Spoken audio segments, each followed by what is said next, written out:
बिस्मिल्लाहिर्रहमानिर्रहीम। अस्सलाम वालेकुम नाज़रीन, आप देख रहे हैं सच सवेरा और मैं हूं आपकी मेज़बान महविश चौधरी। यकीनन आप लोग खैरियत से होंगे, ठीक ठाक होंगे और एक खूबसूरत सुबह का आगाज़ कर चुके होंगे। आपकी सुबह को मज़ीद खूबसूरत, मज़ेदार और खुशगवार बनाने के लिए हम आपके साथ मौजूद हैं मुख्तलिफ टॉपिक्स के साथ, क्योंकि अपनी ज़िंदगी को बेहतर से बेहतर करना हर इंसान की ज़िम्मेदारी भी है और हम पे फ़र्ज़ भी है कि हम अपनी ज़िंदगियों के लिए कुछ अच्छा करें, कुछ अच्छा सोचें।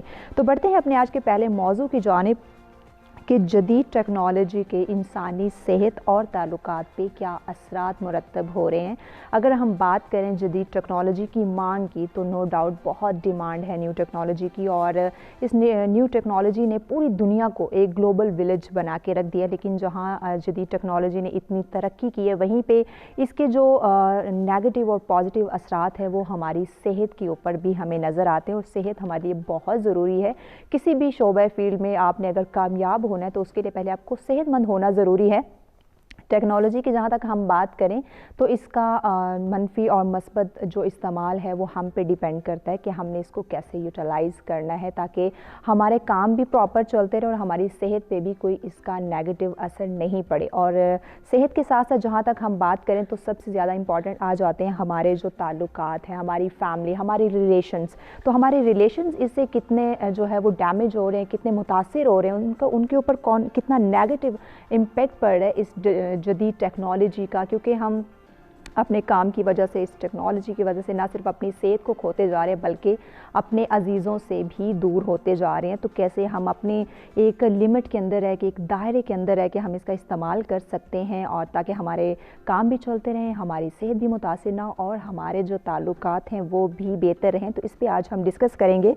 और आज का जो दूसरा हमारा मौजू है कि तेज़ रफ्तार दौर के अंदर कुछ वक्त अपनी पर्सनैलिटी को भी देना चाहिए ताकि हमारी जो शख्सियत है उसमें निखार पैदा हो। हमारी पर्सनैलिटी की ग्रूमिंग बहुत ज़्यादा ज़रूरी है, क्योंकि कहते हैं ना, first impression is the last impression. तो अगर आपकी पर्सनैलिटी, आपकी शख्सियत बेहतर होगी, बेस्ट होगी, तो आप कोई भी मैदान जीत सकते हो, कोई भी बाजी आप जीत सकते हो, किसी भी महफिल की रौनक बन सकते हो। तो इसलिए इस तेज़ रफ्तार दौर के अंदर हमें अब हमारे ऊपर जो है वो वक्त देना बहुत ज़रूरी है ताकि हमारी जो पर्सनैलिटी है उसकी हम ग्रूमिंग कर सकें, उसमें चार चांद लगा सकें। और ये ग्रूमिंग हमने स्टार्ट करनी होती है अपने बचपने से। अपने जो बच्चे हैं उनसे स्टार्ट लें, जैसे जैसे वो बड़े होंगे उनको हम गाइड करते जाएंगे तो आगे जाके उनको मुश्किलात का सामना जो है वो नहीं करना पड़ेगा। लेकिन इसी अगर भाग दौड़ में हम लगे रहेंगे और अपने एम्पायर खड़े करने में लगे रहेंगे और अपने ऊपर तवज्जो नहीं देंगे तो डेफिनेटली जब आपकी पर्सनालिटी अच्छी नहीं होगी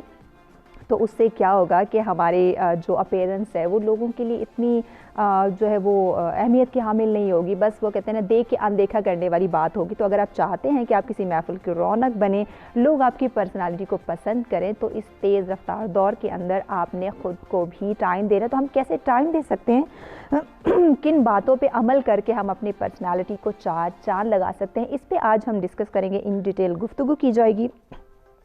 मेहमानों का जल्दी से तारुफ करवाती हूँ जिनसे हमने इन टॉपिक्स पे बात करनी है। सबसे पहले जिन्होंने हमें ज्वाइन किया है जी, कोच हैं और कॉर्पोरेट ट्रेनर हैं, जिनसे आज बहुत मज़ा आने वाला है इन टॉपिक्स के ऊपर डिस्कस करके। क्योंकि जब एक कॉर्पोरेट ट्रेनर आपके साथ मौजूद होते हैं, वो आपको गाइड कर रहे होते हैं, तो उनकी बातें डेफिनेटली आपको बहुत ही मोटिवेट करती हैं। आपके छोटे छोटे पॉइंट्स आप जो नज़रअंदाज कर रहे होते हैं वो आपको गाइड कर देते हैं। हमारे साथ मौजूद है मोहम्मद उस्मान गुलजारी साहब। अस्सलाम वालेकुम। वालेकुम खुश अस्सलाम। आमदीद। बहुत शुक्रिया जी, खैरियत आपने से आप? बिल्कुल जी, उस्मान साहब के साथ जो अगली हमारी मेहमान हैं ट्राइकोलॉजिस्ट हैं और कॉस्मोलॉजिस्ट हैं।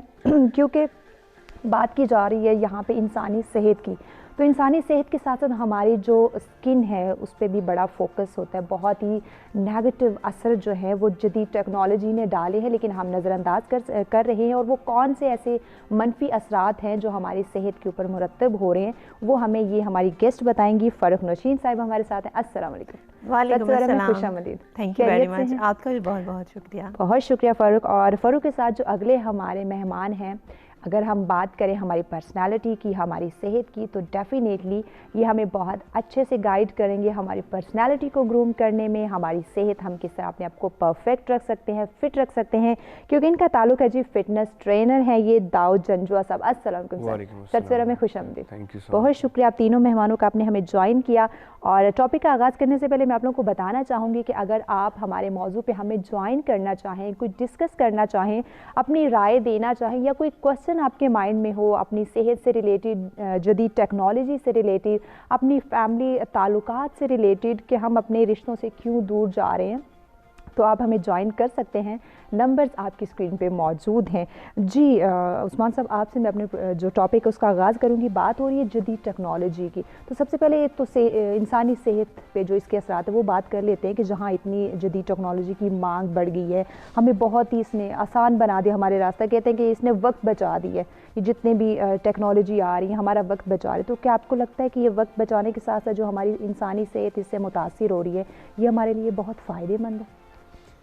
देखिए, फ़ायदेमंद भी है, मगर जो अगर हम देखें नो डाउट जो इसका नुकसान हुआ है, जिसकी अगर हम देखें तो सबसे पहले सुबह उठते साथ ही बंदा आंखें खोलने के साथ क्या कर रहा होता है, मोबाइल देख रहा होता है, और फिर रात को सोने से पहले भी जो है मोबाइल देख रहा होता है, जिसकी वजह से जो है वो नींद डिस्टर्ब होती है। लोग बताते हैं, एक्सपर्ट्स बताते हैं कि अगर आपको अच्छी बेहतर नींद चाहिए तो आपको कम से कम 2 घंटे जो है वो स्क्रीन टाइम आपको नहीं करना चाहिए, उससे पहले आपको मोबाइल रख देना चाहिए। बट ये बातें मालूम है, मगर इस पे अमल करना बड़ा मुश्किल हो जाता है। तो दोनों चीज़ें हैं मेरे नज़दीक, और जो है इसका नुकसान भी बहुत ज़्यादा है, और फ़ायदा देखा जाए तो ख़ास तौर पे जो कोविड की दुनिया में अगर देखा है तो ये टेक्नोलॉजी की वजह से ही हम अपने साथ, अपने प्यारों के साथ जो है वो कनेक्टेड रहे। और अब रह के जो बात आ जाती है वो फिर इंडिविजुअल पे आ जाती है कि वो उसको किस तरह से उसका इस्तेमाल कैसे करें। जी, इस्तेमाल कैसे करें। बिल्कुल, ये हम पे बड़ा डिपेंड करता है। जैसे मैंने शुरू में भी बात की कि इसका जो मनफी और मस्बत असरात है वो हमने खुद क्रिएट किए हैं,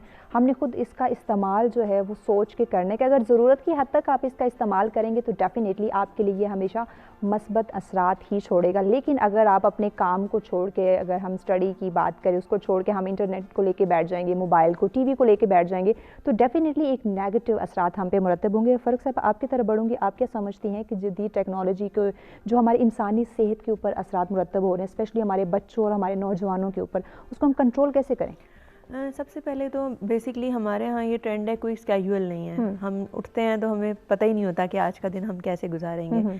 अगर हम स्टडी करें उन लोगों को जो सक्सेसफुल लोग हैं उनकी ज़िंदगी में, तो वो अपनी ज़िंदगी को एक रूटीन, एक चार्ट बनाते हैं कि इस वक्त में हमने ये करना है, इस वक्त में हमने ये करना है, इस वक्त में हमने खाना खाना है। इस वजह से वो इससे फ़ायदा उठाते हैं। तो हमारे यहाँ 80% लोगों के ज़िंदगी में कोई ट्रेंड नहीं है कि आपने स्केड्यूल कैसे बनाना है, क्या करना है, कब सोना है, कब जागना है। जैसा कि उन्होंने कहा कि वो स्क्रीन टाइम 2 आवर्स पहले छोड़ देना चाहिए। अब हमारे यहाँ ये कॉन्सेप्ट ही नहीं है। हम उस वक्त तक मोबाइल को नहीं छोड़ना चाहते जब तक हमारी आंखें बंद ना हो रही हों, और उससे ऑब्वियसली बड़े नेगेटिव इफ़ेक्ट आते हैं, आपके मेंटल हेल्थ पे बड़ा इफेक्ट आता है। तो सबसे पहले इसका आसान तरीका यही है कि आप स्केड्यूल बनाएं। अगर आप स्किन और बालों की भी बात करें, लोग कंप्लेन करते हैं जी हम पहले, हमारी अम्मी के तो बाल बड़े अच्छे थे, दादी के तो, हमारे तो बड़े बाल ख़राब होते हैं, हमारी स्किन ख़राब हो रही है। तो उनसे पूछें आप जागते कब हैं, तो वो कहेंगे 2 बजे जागते हैं, दिन में 4 बजे जागते हैं। तो आप क्लॉक के अगेंस्ट चल रहे हैं, तो कैसे आपकी स्किन अच्छी होगी, कैसे आपके बाल अच्छे होंगे?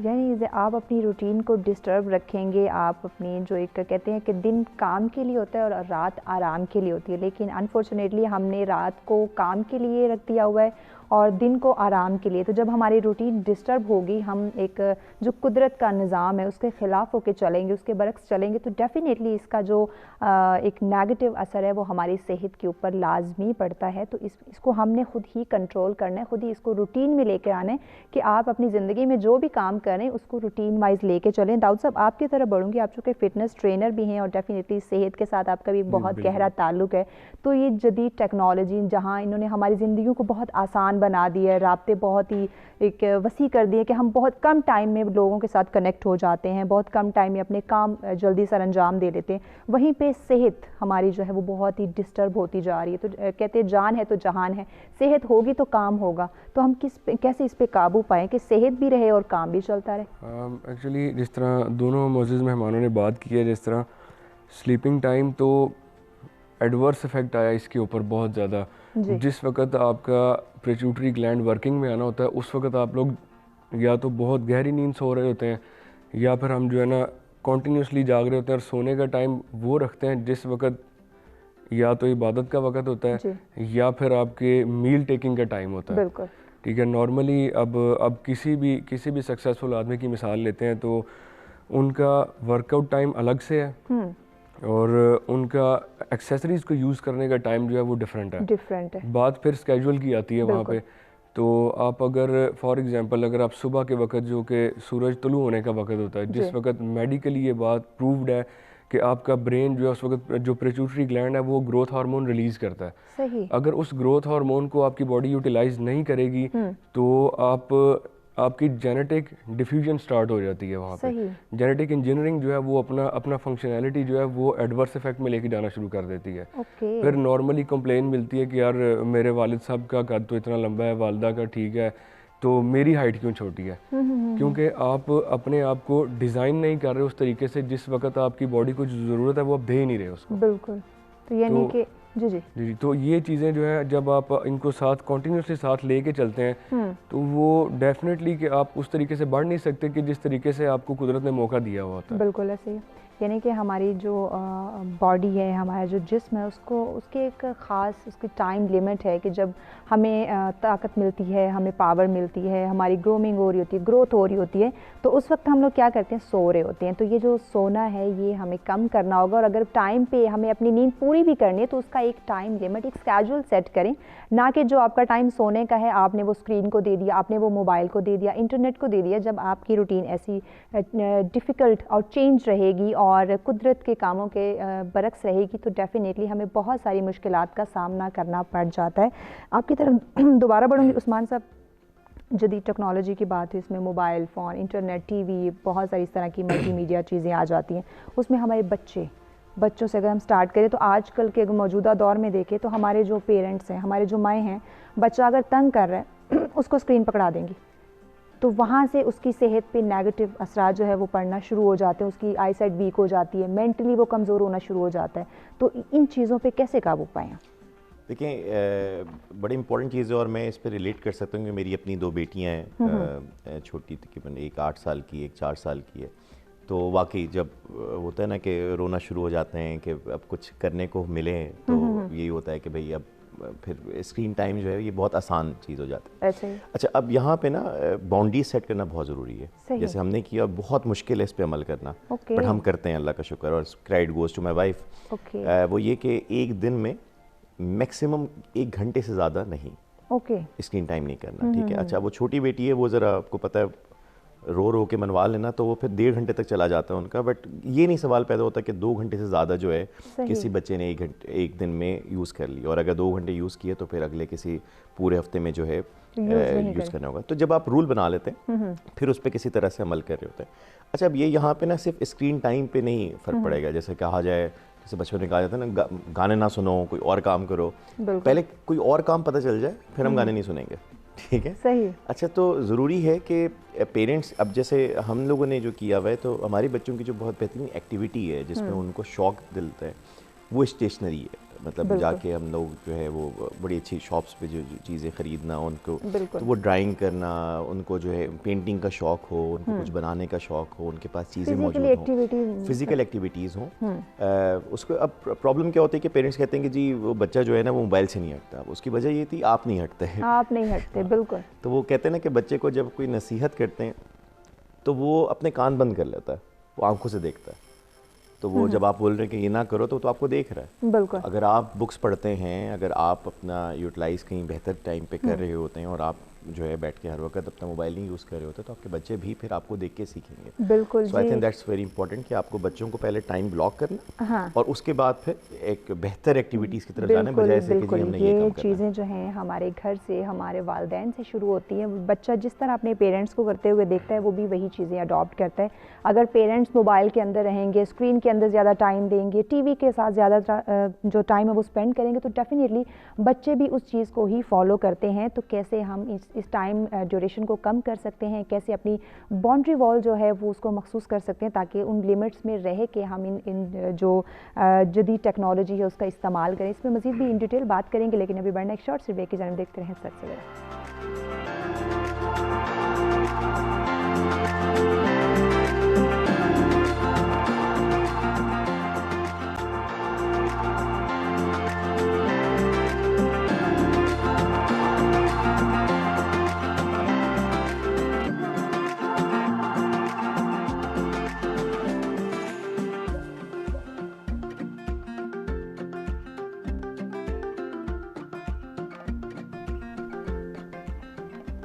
जी वेलकम बैक नाज़रीन, सच सवेरा में एक दफ़ा फिर से आपको खुशामदीद कहेंगे। और ब्रेक पे जाने से पहले बात की जा रही है जदीद टेक्नोलॉजी की, इसके जो इंसानी सेहत पे असरात हैं और हमारे जो ताल्लुकात हैं उस पे जो इनके असरात मुरतब हो रहे हैं, उस पर डिस्कशन का सिलसिला जारी है। अगर आप भी हमें ज्वाइन करना चाहें तो लाइव कॉल के ज़रिए ज्वाइन कर सकते हैं। नंबर्स आपकी स्क्रीन पर मौजूद है। आप कोई डिस्कस करना चाहें, कोई सवाल करना चाहें तो लाजमी आप हमें ज्वाइन कीजिए।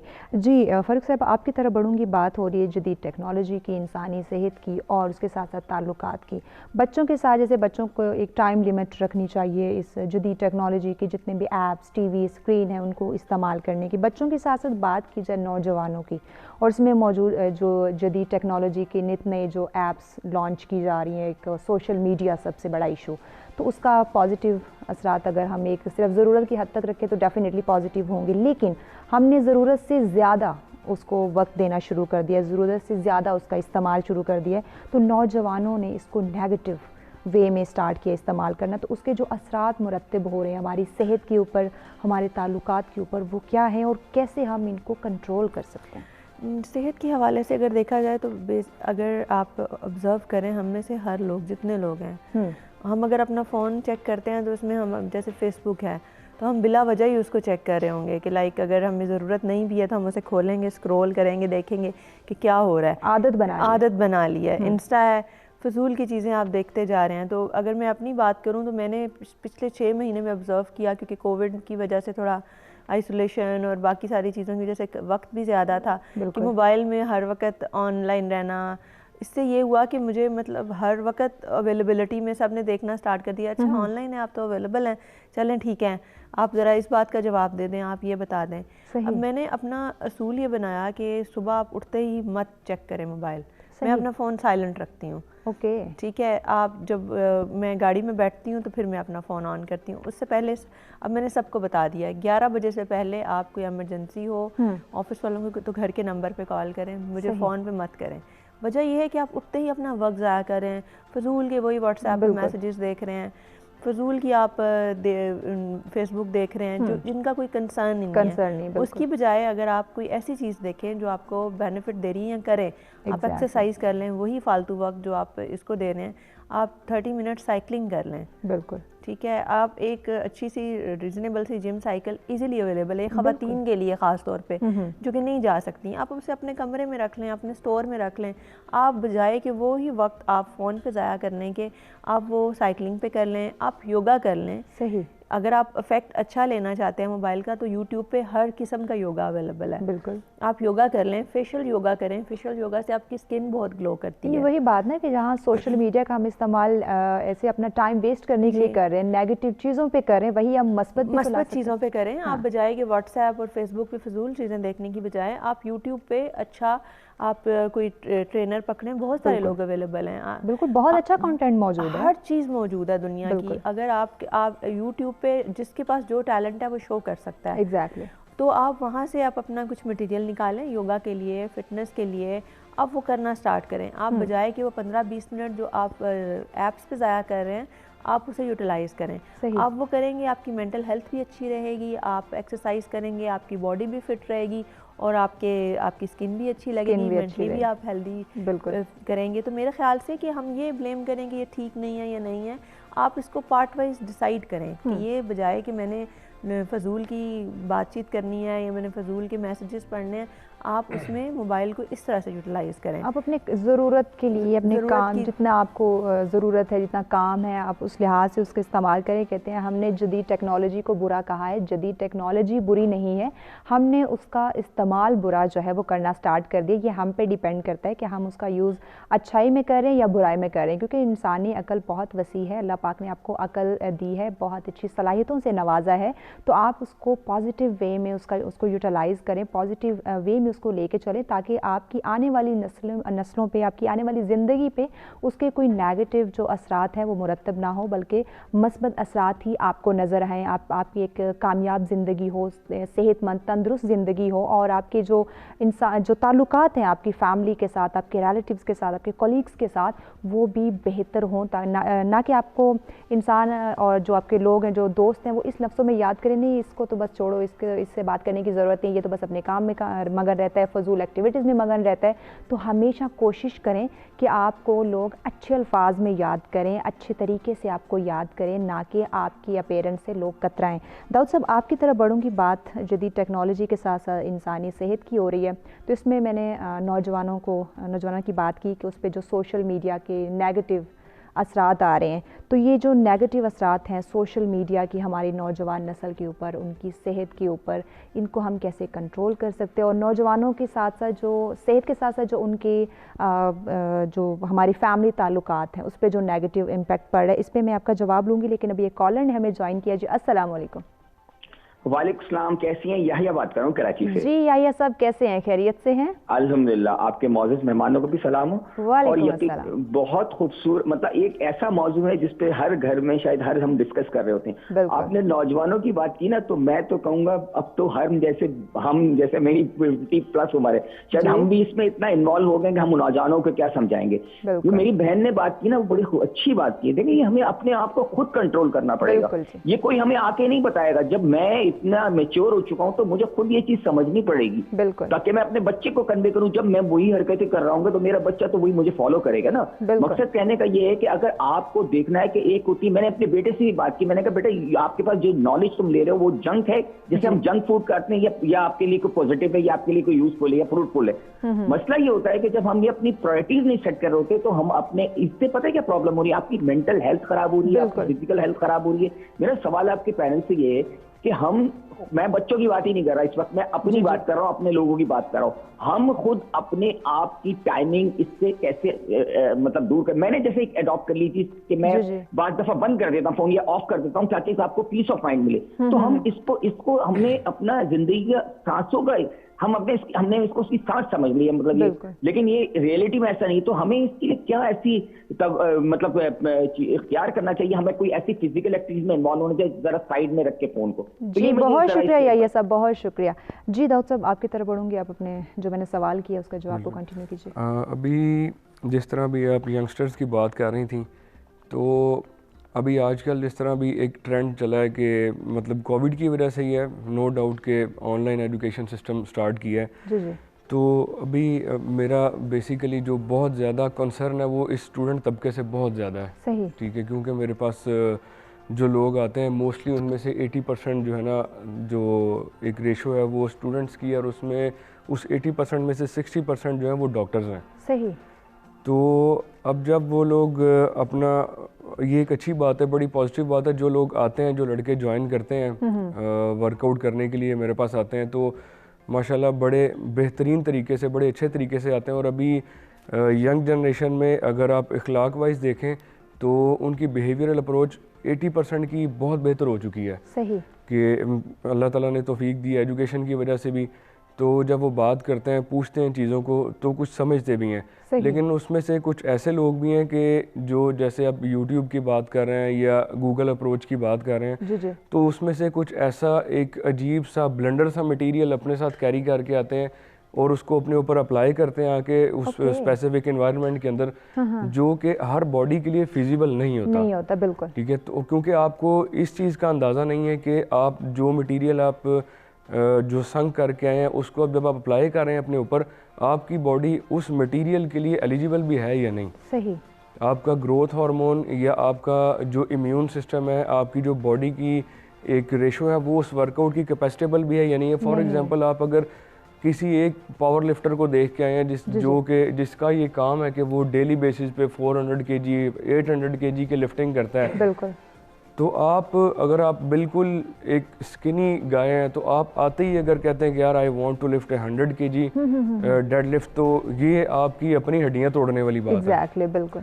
तो उसमें सबसे पहले आपने अपने आप को स्टेप वाइज लेके चलना है। ये नहीं कि आप इस सोशल मीडिया का और इंटरनेट का या ऐसा इस्तेमाल करें, मोटिवेट तो होके आ गए हैं, बिल्कुल, लेकिन उसके बाद आप अपनी हड्डियां तोड़ने की बजाय अगर उसको एक पॉजिटिव वे में चलें कि यार मैं इसको स्टेप बाय स्टेप लेके चलूँ या किसी से पूछ लूँ कि ये काम मुझे कैसे करना है, बिल्कुल, तो आप उस वक्त अपने ही उस्ताद बन जाते हैं और वो एक अनाड़ियों वाली हरकत होती है उस वक्त जो है। तो बेसिकली पॉजिटिव इफेक्ट ज़रूर है, लेकिन जिस तरह बात की है पहले कि आप लोग उस चीज़ को वो चीज़ अप्लाई करें जो आपके अपने लिए फिजिबल है, जिसका आपको प्रॉपर नॉलेज है कि यार ये करने से मुझे इसका ये फ़ायदा मिल सकता है। बिल्कुल। अगर आपको उसका प्रॉपर उस तरीके से फ़ायदा मिल ही नहीं रहे, उल्टा नुकसान ले रहे हैं आप, जी जी, तो उस चीज़ को इग्नोर करना ज़्यादा बेहतर है, बजाय इसके कोई और टेक्निक जो है ना अडॉप्ट की जाए। ठीक, यानी कि आपको खुद ये सोच समझ के स्टेप लेना होगा कि कौन सा काम, कौन सी चीज़ आपके लिए फ़ायदेमंद है और कौन सी चीज़ नुकसानदा है। और ये टेक्नोलॉजी भी हमें यही सिखाती है कि अगर ज़रूरत के तहत, ज़रूरत के लिए मुझे इस्तेमाल करोगे तो डेफ़िनेटली मैं आपको फ़ायदा दूंगा, लेकिन अगर आप इसको ज़रूरत से ज़्यादा या नेगेटिव चीज़ों के लिए इस्तेमाल करेंगे तो वो आपकी सेहत के साथ साथ आपकी जो फैमिली है उसको भी डिस्टर्ब करेगी। उस्मान साहब, आपकी तरफ बढ़ूंगी, इसमें बात साथ जो ताल्लुकात हैं उसकी भी है। तो जदीद टेक्नोलॉजी ने हमारी फैमिली, हमारे रिलेशंस को कितना डिस्टर्ब कर दिया? देखिए, उसकी जो एक बात कही जाती है कि जब फ़ोन जो है वो वायर के साथ थे तो हमारे रिलेशन बड़े अच्छे थे, मगर अब फ़ोन वायरलेस हो गए हैं, मगर हम वाइड हो गए हैं फ़ोन के साथ, तो फ़र्क तो बहुत पड़ा है।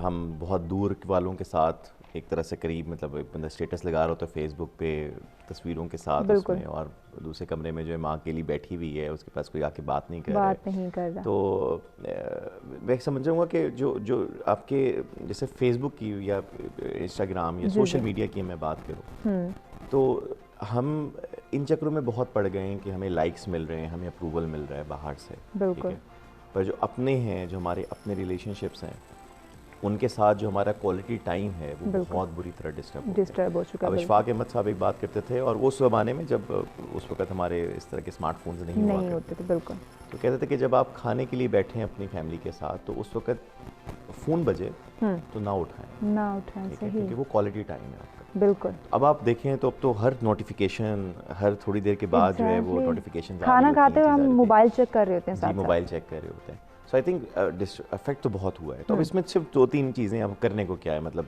प्रॉब्लम तो बहुत सारी हो रही हैं, बट अपने आप को कंट्रोल करने की बात है। तो एक चीज़ अगर लोग कर लें, मुश्किल काम है थोड़ा शुरू में, पर आपको बहुत अच्छा लगेगा। आई रिसेंटली डिड, हर काम मुश्किल होता है, मुश्किल होता है, अच्छा काम जो है ना, वो कहते हैं ना, हर वर्थ डूइंग काम जो है ना, थोड़ा सा एफर्ट उसको मांगता है।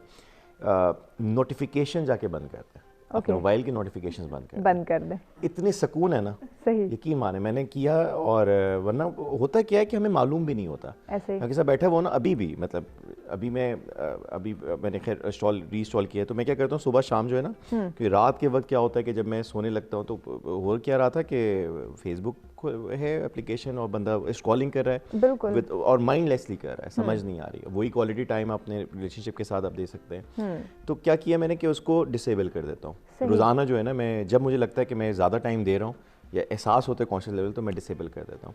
बट नोटिफिकेशन मैंने बंद की है, व्हाट्सएप की भी बंद की हुई है, इसकी भी की हुई है। तो मैं जब बैठा हुआ हूँ तो ये नहीं कि मुझे नोटिफिकेशन आ रहा है तो मैं फ़ौरन देखूँ जाके, जिसने ज़रूरी काम के लिए कांटेक्ट करना है वो कर लेगा, वो बता देगा। ठीक हो गया जी, ज़रूरी काम के लिए आप टेक्नोलॉजी का इस्तेमाल कर सकते हैं, मोबाइल का इस्तेमाल कर सकते हैं, लेकिन जो आपका प्रीवियस टाइम, जो आपका बेस्ट टाइम है, आपकी फैमिली के लिए जो आपका एक इम्पॉर्टेंट टाइम है, उसको मद्देनज़र लाजमी रखा करें। इस पर मज़ीद भी इन डिटेल बात करेंगे, लेकिन अभी बढ़ना एक शॉर्ट से ब्रेक की जन्म देखते हैं सच सवेरा।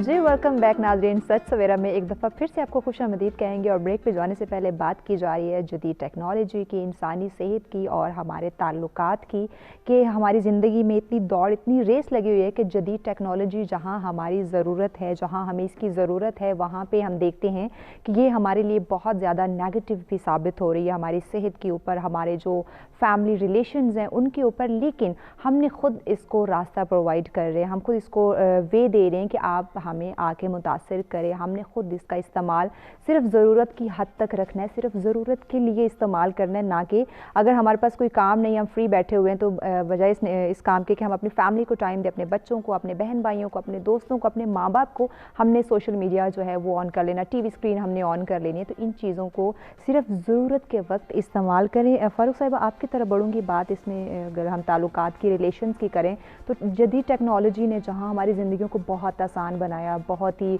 आसान कांटेक्ट कर दिए कि हम बहुत कम टाइम में अपने प्यारों के साथ कांटेक्ट कर सकते हैं, उनकी खैरियत जो है वो दरियाफ़्त कर सकते हैं। वहीं पे एक घर में होने के बावजूद हमें नहीं पता होता हमारी फैमिली किस कंडीशन में है, किस हाल में, उनको कोई प्रॉब्लम तो नहीं है, उनकी सेहत कैसी है। अपने घर के अंदर ताल्लुकात जो हैं वो हमारे बहुत ही मतलब दूर होते चले गए। इन जितने फासले इस टेक्नोलॉजी ने कम किए हैं उतने ही मेरे ख्याल से बढ़ गए हैं फैमिली के अंदर। बिल्कुल बिल्कुल ऐसा ही है। इसकी एक वजह जैसे मैंने पहले भी जिक्र किया कि हम बिला वजह का कि सोचते हैं कि अच्छा जी हमें मैसेज आ रहा है, नोटिफिकेशन ऑन है, बज रहे हैं, हम फ़ोन देख रहे हैं। तो इसका आसान तरीका यही है कि आप अपना एक प्रिंसिपल सेट करें कि आप जब घर में आ रहे हैं और आप अपना बिजनेस कॉल्स को, इन सारी चीज़ों को वाइंड अप कर दें। मैं इसकी एग्जांपल देती हूँ कि जैसा मेरा हेयर ट्रांसप्लांट है तो उसमें हम एक वक्त था कि हम सुबह पेशेंट को कहते थे अच्छा 11 बजे आ जाना, वो भी 12 बजे आ रहा है। हम 12 बजे स्टार्ट करते थे, रात 9 बज जाते हैं, कभी 10 बज जाते हैं, कभी 11 बज जाते हैं। सही। तो सारे फैमिली मेम्बर्स ने बोलना स्टार्ट किया कि जी आप टाइम पे नहीं आ रहे, घर नहीं आ रहे, क्योंकि अगर आप 11 बजे काम ख़त्म करेंगे आप तो 12 बजे घर पहुँचेंगे, सब लोग सो रहे होंगे, उसका आप आ रहे हैं फिर भी आप फ़ोन यूज़ कर रहे हैं। उसके बाद हमने प्रिंसिपल सेट किया कि एक पेशेंट को हमने रोज़ फ़ोन करके कहना कि आपने सुबह 10 बजे पहुँच जाना। उसके बाद हम भी पहुँचते थे, 10 बजे पहुँचने के बाद हम 6 बजे फ्री हो जाते हैं। ठीक हो, क्योंकि जब आप अर्ली स्टार्ट करते हैं काम नॉर्मली स्केड्यूल पे चलता है। 7 बजे घर जाने के बाद मैं 8 बजे फ़ोन को बंद कर देती हूँ। सही। जितना क्रिटिकल और सेंसिटिव काम मेरा है शायद ही किसी और का हो, लेकिन मैंने प्रिंसिपल सेट किया। उसका बेनिफिट ये हुआ कि मैं घर में जितने लोग हैं सारों के पास जाती हूँ, बैठती हूँ, देखती हूँ, पूछती हूँ कि क्या हो रहा है, क्या मसाइल हैं आपके, बताएं। क्योंकि आप जितना अपने वर्क टाइमिंग को कंट्रोल नहीं करेंगे ना, और उसमें क्योंकि आप दिन में भी सारा दिन अवेलेबल हैं फ़ोन पे, कोई ऐसा वक्त नहीं है कि जो ऑफिस के अंदर वर्किंग मैन है या वुमेन है कि वो काम कर रहे हैं तो वो उनका फ़ोन साइलेंट हो या हमारी ज़रूरत बन चुका है। तो एटलीस्ट जब आप घर में आएँ आप उसको बंद कर दें या साइलेंट कर दें, कम से कम बिल्कुल आप उसको साइलेंट करें और उससे एक लिमिट के अंदर चलें। आप उसको सोचेंगे कि अच्छा मैं इससे बात कर लूँ, मैं उससे बात कर लूँ, उसकी कोई लिमिट नहीं है। बिल्कुल उससे आप जो पास बैठा हुआ शख्स है वो आपसे दूर हो जाएगा। उसके पहले करीब हों, आप उसके करीब होंगे और वो ज़्यादा ज़रूरी है। अपने बच्चों को मैंने अक्सर देखा है कि माएँ भी बिला वजह का ड्रामास देख रही हैं, टीवी देख रही हैं या फ़ोन पे बिला वजह। वही आप अपने बच्चे को इन्वॉल्व करें, आप उनके साथ कुछ ड्राइंग्स करें, पेंटिंग्स करें, कोई एक्टिविटी करें। मुझे याद पड़ता है हमारी अम्मा बचपन में हमसे कटिंग करवाया करती थी कपड़ों की बिल्कुल डिज़ाइनिंग करवाया करती थी। उसका मुझे इतना फ़ायदा हुआ प्रैक्टिकल लाइफ में कि अगर मुझे कपड़े कभी सीना भी पड़े तो मैं इतना सी सकती हूँ कि मुझे अर्जेंटली अगर छोटे मोटे सीना पड़े। तो यही बात है ना, हम अपने पेरेंट्स से ये चीज़ें अडॉप्ट करते हैं। कोविड में हमें बच्चों के लिए कुछ चीज़ें चाहिए थी, ट्राउजर्स टाइप, वो अवेलेबल नहीं थी, मार्केट्स बंद थी। लॉकडाउन में मैंने उन्हें खुद स्टिच किया।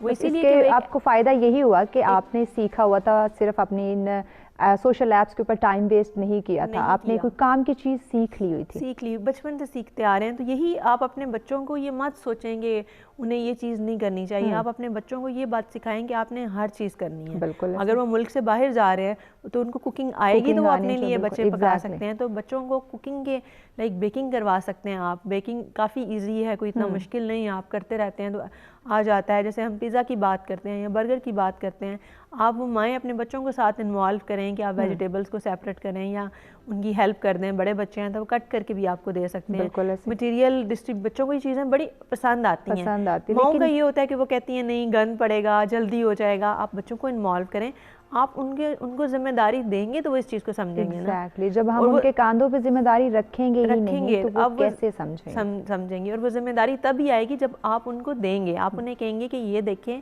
ये चीज़ है, ये आपने करनी है। वो एक दफ़ा ख़राब करेंगे, 2 दफ़ा ख़राब करेंगे, थर्ड टाइम पे वो खुद से सीखना स्टार्ट करेंगे। बिल्कुल जी, ऐसे ही है। जब हम उनको छोटी छोटी एक्टिविटीज़ देंगे और वो एक्टिविटीज़ जो उनकी लाइफ से रिलेट होंगी, जो उनकी आगे ज़िंदगी में काम आ सकती हैं, वो काम उनसे बचपन से करवाएं ताकि वो आदी हो जाएं, यूज्ड टू हो जाएं। उनको तमाम जो ज़िंदगी गुजारने के तौर तरीके सलीके हैं वो आते हो, ना कि वो बचपन से ही अपना टाइम जो है इन सोशल मीडिया के ऊपर, इस टेक्नोलॉजी, क्योंकि टेक्नोलॉजी दिन ब दिन बढ़ती जाएगी, आने वाले कुछ सालों में ये मज़ीद तरक्की कर जाएगी। तो क्या हम अपने काम बिल्कुल छोड़ देंगे? क्या हम अपनी सेहत बिल्कुल ख़राब कर बैठेंगे? क्या हम अपने रिश्ते बिल्कुल ही ख़त्म कर बैठेंगे? सबसे जो खूबसूरत अल्लाह पाक की नेमत हमारे पास है वो सेहत है, और सेहत के साथ साथ हमारी फैमिली अल्लाह पाक की एक बहुत बड़ी नेमत है। आप उन लोगों से पूछें जिनकी सेहत अच्छी नहीं है, आप उन लोगों से इसकी कदर पूछें जिनके पास फैमिली नहीं है। तो इन चीज़ों की कदर करना हमारे लिए बहुत ज़्यादा ज़रूरी है कि टेक्नोलॉजी के पीछे लग के अपने काम को सिर्फ बढ़ावा मत दें, अपनी सेहत के साथ साथ अपनी फैमिली का भी ख्याल रखें। दाऊद साहब, आपकी तरफ बढ़ूंगी। यहाँ बात हो रही है टेक्नोलॉजी की वजह से जो हमारी फैमिली, हमारी जो लाइफ, हमारे जो ताल्लुकात डिस्टर्ब हो रहे हैं, उन पे हम कैसे काबू पा सकते हैं, कैसे कंट्रोल कर सकते हैं कि हमारा काम भी चले, इन टेक्नोलॉजी से हम फ़ायदा भी हासिल करें, लेकिन हमारे जो ताल्लुकात हैं, हमारे रिलेशंस हैं, वो भी हम बैलेंस करके उनको साथ चलाएँ। अभी बात तो इसी तरह चल रही है जिस तरह दो मोअज़्ज़िज़ मेहमानों ने पहले बात की है कि अब ये चीज़ आपको एक तरह का ज़हनी ग़ुलाम बनाती जा रही है अपने फास्ट होने की वजह से। बिल्कुल ठीक है, तो आप जब भी अपने फैमिली टाइम में बैठे हुए हैं आप, तो फॉर एग्ज़ाम्पल अगर बच्चों की बात ले लेते हैं, सब जो आजकल का बड़ा हॉट टॉपिक है कि यार बच्चों को किस तरीके से जो है ना कंट्रोल ओवर किया जाए कि यार वो इस गन से बच के जो है ना एक नॉर्मल इंसान की तरह ज़िंदगी गुजारें। बिल्कुल। तो उसमें जब सारी गलती पेरेंट्स की भी नहीं है, ज़ाहिर बात है इन्वायरमेंटल प्रेशर्स भी हैं, तो उन चीज़ों को बैलेंस करते हुए कोई ना कोई सजेशन दे सकते हैं। हम भी इंसान है, ज़ाहिर बात है। तो अब हर इंसान की ज़िंदगी एक जैसी भी नहीं है, तो एक न्यूट्रल ओपिनियन ये है कि जब आप बच्चों की अगर बात लेते हैं तो उनको जब आप टाइम दे रहे हैं, तो सबसे पहले जैसे भाई ने बात की कि जब आप घर में आते हैं तो आपको सबसे जो प्रायोरिटी बेसिस के ऊपर ये है कि आप अपना टाइम जो कि आप घर में दाखिल होने के बाद शुरू होता है आपका, वो अपनी बीवी, अपने बच्चों के लिए, अपनी वालिदैन के लिए उसको मुख्तस कर दें उस टाइम पे। बिल्कुल। वो भी आपके लिए, बेशक आप थके हुए हैं, आपके पास अल्फाज नहीं है बोलने के लिए, क्योंकि नॉर्मली जब एक मर्द घर वापस आता है तो उसके जो 10,000 लफ्ज़ सुबह से शाम तक बोलने होते हैं वो ख़त्म हो चुके होते हैं, और जो ख़वातीन होते हैं उनके 40,000 उस वक्त शुरू होने होते हैं। सही, ये नॉर्मल सी बात है, साइकोलॉजिकल बिहेवियर है ये। तो अब उस चीज़ को कोप अप करने के लिए कि यार थोड़ा सा वो बर्दाश्त कर लें, थोड़ा सा आप कर लें, तो इसमें जो आपकी जो मेन रिस्पॉन्सिबिलिटी है वो आपसे बड़े आपके पेरेंट्स हैं, और उसके बाद आपसे छोटे आपके बच्चे हैं। बिल्कुल। तो बच्चों को गैजेट्स देने की बजाय अगर वो माँ के पीछे भाग के अगर वो किचन का सामान ख़राब कर रहे हैं या मेस क्रिएट कर रहे हैं, तो वो ज़्यादा बेहतर है बजाय इसके कि वो एक स्क्रीन के ऊपर बैठ के अपने स्पाइनल कॉर्ड का और अपने जो है ना अपनी नज़र का बेड़ा गर्क कर लें। वो उससे ज़्यादा बेहतर है, क्योंकि वो आप फिर 10-15 मिनट बाद या सुबह उठ के दोबारा से संभाल लेंगे आप। बिल्कुल। तो उससे आपको फ़ायदा ये होगा कि आपके बच्चे की जो एक्टिविटी है, एटलीस्ट फिजिकल एक्टिविटी तो हो रही है, वो बिल्कुल कम से कम वो इधर उधर भाग रहे हैं, एक दूसरे के साथ झगड़ भी रहे हैं तो कोई मसला नहीं है, एक्टिव तो रहेगा कम से कम। वो अपना सर गिरा के, अब आपके छोटे से एक बच्चे का वजन जो आप हेड वेट अगर आप देखते हैं तो वो ऑलमोस्ट 1.5 से 2 kg तक तो होता है वो। अब वो 1.5 या 2 kg का वेट जो है वो स्क्रीन के ऊपर ऐसे डैम्प करके देख रहा है, तो उसकी डायरेक्ट स्पाइनल कॉर्ड की जो स्पेसेस हैं वो डिस्टर्ब होना शुरू हो जाती हैं। अभी हमारे पास रिसेंटली पिछले दिनों में एक दोस्त हैं बड़ा अच्छे मेरे, उनका एक नेक की डिसलोकेशन का केस आया था। उनकी गर्दन बिल्कुल इस तरह हो गई थी लैपटॉप यूज़ कर करके, फ़ोन यूज़ कर करके, और हार्डली उनकी एज 26 to 27 ईयर्स होगी। तो वो 2 से 3 माह लगे उस बंदे को अपनी गर्दन सीधी करते हुए, थेरेपी के साथ स्लो चलते हुए। तो अब ये चीज़ें इतनी ज़्यादा बढ़ती जा रही हैं सिर्फ ये ऑनलाइन जॉब्स की वजह से, और ये जो वर्क फ्रॉम होम है उसकी वजह से, और बाकी जो आपकी जो स्कूलिंग चल रही है जिस तरीके से आज, उस टाइम की वजह से जो है, तो ये डिसलोकेशन जो है ना बड़ी तेज़ी से बढ़ रही हैं। ये तो ये जो डिस्टेंस हमारे दरमियान आ रहा है, हमारी फैमिली गैप जो आ रहा है, इसको हम कैसे मुकम्मल कर सकते हैं? अब देखें, अब जब आप लोग अपने एक दूसरे के साथ वक्त गुजार रहे हैं, आपके दिमाग में उस वक्त बैठे हुए भी यही चल रहा होता है कि यार मुझे किसी का, जैसे भाई ने बताया, नोटिफिकेशन ऑफ कर देता हूँ कि अभी किसी का मैसेज आ जाएगा, किसी की कॉल आ जाएगी। तो जो बेसिक कांटेक्ट का जो तरीका था शुरू से जो चलता आ रहा है, या जिस बंदे को बहुत ज़रूरत है या वो डायरेक्ट कॉल करेगा आपको या आपके दरवाजे पे आ जाएगा। तो इस चीज़ को अगर आप, इस डर को अगर आप जहन से निकाल दें कि यार कोई इमरजेंसी ना हो जाए, तो ये ना हो जाए, वो ना हो जाए, आप उस चीज़ को एक साइड पे रख के आप अपनी वाइफ को, अपने बच्चों के साथ बैठें और उस वक़्त खुदारा उस वक़्त इस गैजेट्स को यूज़ मत करें जब आपकी औलाद का मुंह आपकी तरफ और वो आपकी अटेंशन सीख कर रहे हों, और उस वक़्त आप उस गैजेट में बिजी हों और वो कि यार किस तरह का बाप है मेरा और ये क्या कर रहा है। वो लोग समझते हैं इस बात को, वो देखते हैं जैसे वो सिर्फ उनकी नज़र जो है वो उनके कानों से ज़्यादा तेज़ चलती है, क्योंकि उस वक्त उनका ब्रेन एब्जॉर्ब नहीं करता, सिर्फ व्यू साइड डेवलप होती है और वही एक इमेज बनाता है कि यार मेरा बाप ये काम करते हैं या मेरी वालिदा ये काम करती है तो मैंने इस तरीके से ही करना है। अब मेरी बेटी देखती है मुझे एक्सरसाइज करते हुए तो वो रोज उसी तरह एक्सरसाइज करती है और परफेक्टली करती है, और भी 2 साल की है। यानी कि हम पेरेंट्स से ही, अपने इर्द गिर्द माहौल से ही चीज़ें सीखते हैं, अडॉप्ट करते हैं कि अगर नेगेटिव हमारे इर्द गिर्द की कंपनी हो तो डेफिनेटली हम नेगेटिव चीज़ें अडॉप्ट करेंगे। लेकिन जहाँ ताल्लुकात की बात आई है वहाँ पे आप इन टेक्नोलॉजी को यूज़ मत करें। पेरेंट्स को टाइम दें, फैमिली को, बच्चों को टाइम दें, क्योंकि ये बहुत ही खूबसूरत नेमत है आपके पास। मज़ीद भी बात करेंगे इन टॉपिक्स पे, लेकिन अभी बढ़ने एक शॉर्ट ब्रेक की जाने देखते हैं सच सवेरा।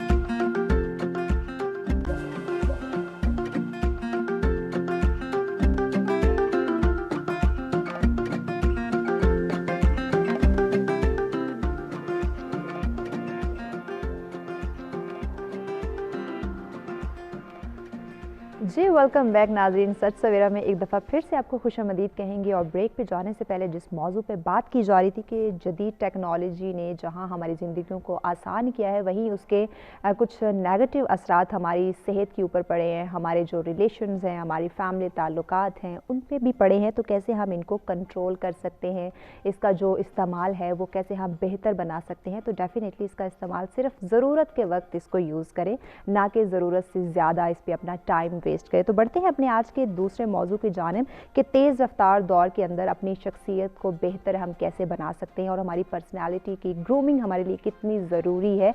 तो अगर आप हमें इस टॉपिक पे ज्वाइन करना चाहें, कोई डिस्कस करना चाहें या अपनी पर्सनालिटी को ग्रूम करने के हवाले से हमारे एक्सपर्ट से कोई राय लेना चाहें, तो लाइव कॉल के जरिए आप हमें ज्वाइन कर सकते हैं। नंबर आपकी स्क्रीन पर मौजूद हैं। और इस टॉपिक पर डिस्कस करने के लिए गेस्ट भी स्टूडियो में हमारे साथ मौजूद हैं। जी मोहम्मद उस्मान गुलजारी साहब हमारे साथ मौजूद हैं, उनके साथ तशरीफ़ फरमा है फ़रूख नशीन साहिबा, और उनके साथ मौजूद हैं जी दाऊद जंजुआ साहब। जी उस्मान साहब, आपसे मैं अपने दूसरे टॉपिक का आगाज़ करूंगी कि तेज़ रफ्तार दौर के अंदर जहां हर इंसान एक रेस में लगा हुआ है अपने कारोबार को बढ़ाने में, अपने एम्पायर्स खड़े करने में, चाहे वो किसी भी फील्ड से रिलेटेड हो, लेकिन वहाँ पे बात आ जाती है हमारी पर्सनालिटी की, उसकी हमारी शख्सियत बेहतर हो ताकि लोग हमें पसंद करें, किसी भी महफिल में जाए तो हम महफिल की जान बन जाए। तो इस तेज़ रफ्तार दौर के अंदर कैसे अपनी पर्सनालिटी की ग्रूमिंग हम कर सकते हैं, अपनी शख्सियत में चार चांद पैदा कर सकते हैं? जी देखिए, पर्सनालिटी में काफ़ी चीज़ें आ जाती हैं, बट मेनली अगर मैं कहूँ तो एक अंदर है कैरेक्टर जिसको हम कहते हैं, और एक ज़ाहिरी जो शख्सियत जिसकी हम बात कर रहे होते हैं, तो ये पर्सनालिटी में मेन चीज़ आ रही होती है। बट मेनली अगर हम बात करते हैं सारा, तो एक तो वो मेरे ख्याल में जो आगे हैं वो ज़्यादा बेहतर बता सकें कि अपनी पर्सनैलिटी में ज़ाहिरी तौर पे कैसे अपने को निखारे। मैं एक और एस्पेक्ट की बात करना चाहूँगा, तेज़ रफ्तार में जो हमारा टॉपिक भी है ना, ये कैसे इसके साथ रखे, अपने आप को कैसे निखारा जाए।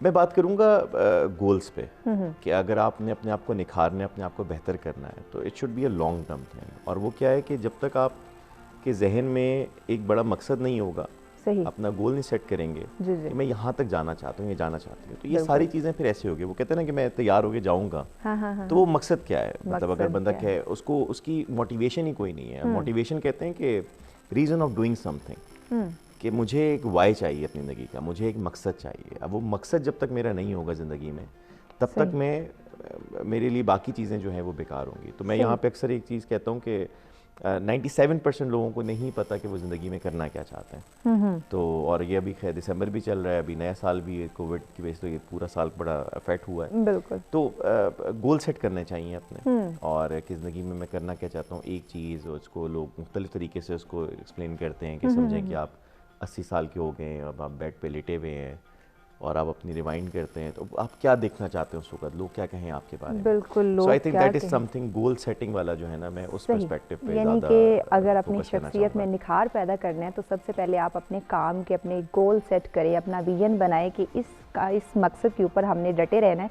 और इसके साथ साथ फिर हमने अपनी जो पर्सनालिटी है उसमें भी ग्रूमिंग लानी है। तो इस पर मजीद भी गुफ्तगू करेंगे, लेकिन एक कॉलर ने हमें ज्वाइन किया जी, अहमद साहब हैं गिलगित से। अस्सलाम वालेकुम। आप कैसी हैं? अल्हम्दुलिल्लाह। अहमद साहब आप सुनाएं, खैरियत से हैं? करम है अल्लाह का, बहुत अल्लाह का एहसान है। अहमद साहब, गिलगित में तो बहुत ठंड पड़ रही होगी। जी बहुत ठंड है, इस वक्त बर्फबारी हुई है पहाड़ों पे, और नीचे जो है मेन शहर में जो है वो काफी ठंड है, जबरदस्त, -5 तक जा रहा है इस वक्त। ओहो। अच्छा अहमद साहब, मुझे ये बताएं, बात हम कर रहे हैं पर्सनालिटी की, तो आप क्या समझते हैं, आपको क्या लगता है कि इस तेज़ रफ्तार दौर के अंदर हमारी जो शख्सियत है, हमारी जो पर्सनालिटी है, उसको कैसे हम ग्रूम कर सकते हैं, कैसे उसमें निखार पैदा कर सकते हैं? बहुत अच्छी बात है नवीद साहबा। असल में खैर उस पर तो मैं बात करूंगा ही करूंगा। जी। एक गुजारिश भी है, वो भी मैं आपसे कर लूँगा जी।